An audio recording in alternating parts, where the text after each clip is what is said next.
Right now, what we're witnessing is a resurgence of the Roman Catholic dominance over the United States of America. The Kennedys oversaw this when it first became an issue in the late 50s to early 60s, when the Democratic Party was in full control of the Congress and they had elected a Democratic president in Jack Kennedy, the older brother of Teddy Kennedy. As such, the Kennedys came to form this dynasty largely out of this institutional resurgence of Romanism within America. Romanism was always here from the founding of this country in the parts of Pennsylvania and in the colony of Maryland, but it really expanded in the aftermath of the Civil War. There was a heavy amount of involvement in it, and then after the destruction of the mainline Protestant churches, in the aftermath of the Civil War, the liberalization of all the churches, and eventually the liberalization of the Roman Church itself, essentially the culture of America has changed completely. And with that, we come to the overarching issue here, the institutional church as it is, and how each thread that comes down from that overarching whole essentially manifests itself in sort of a contorted and a sort of non-logical offshoot of what Christianity is supposed to be. You have a person in Ted Kennedy who is a big proponent of social justice in the old semi-fascistic, feudalistic sense that the church was before the rise of capitalism, and also this really depraved notion of personal morality and personal discipline. Let's face it, Kennedy was a glutton, he was a drunk, he was an adulterer, and he was an abortionist. These are four things that run contrary to even the edicts of the current uber-liberal papacy.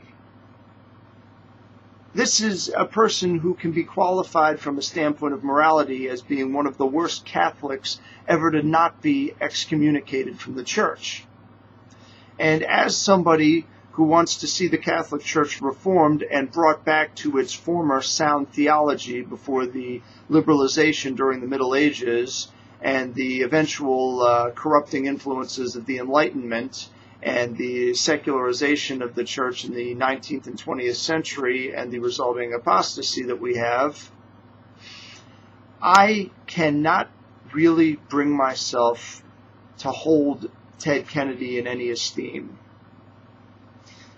The inherent hypocrisy of a person who goes around championing the causes of the meek, the weak, the helpless, essentially holds a viewpoint that the most weak, the most helpless, the most meek among us, those who cannot speak in their own defense even, are not worthy of protection according to him because of politics, because of the old Jesuit ideal of the end justifies the means.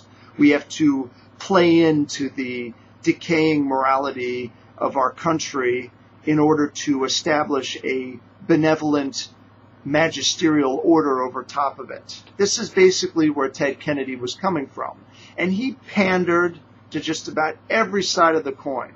I mean, people say he was so effective, he got so many things done. Well, of course he did. He was on every side of every issue. He was a product of the institution in every respect, but completely removed from any sense of principle. As someone who believes in the grace theology as opposed to free will, a person who believes in the concept of original sin and total depravity, I can state firmly that there was a Kennedy curse.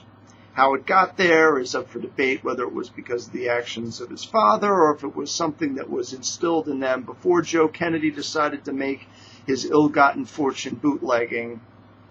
There was a curse upon this family.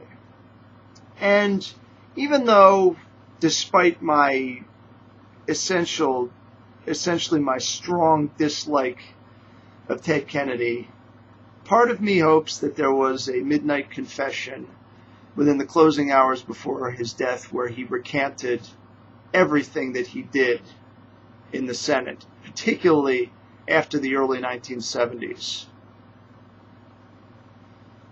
Nonetheless, Ted Kennedy was first and foremost a very troubled man, and he visited a lot of his troubles on the rest of us. That's how I remember him, and that's the way that others will come to remember him when the true fruits of what he accomplished in his life become truly known. And they probably will in the next few years, because the fruits of his last real act of consequence, the endorsement of President Barack Obama, the fruits of that have yet to be fully sown. But they will be. And his hand will be upon it. His fingerprints will be all over it. Take from it whatever you will. With prudence to myself and benevolence to all of you, good evening.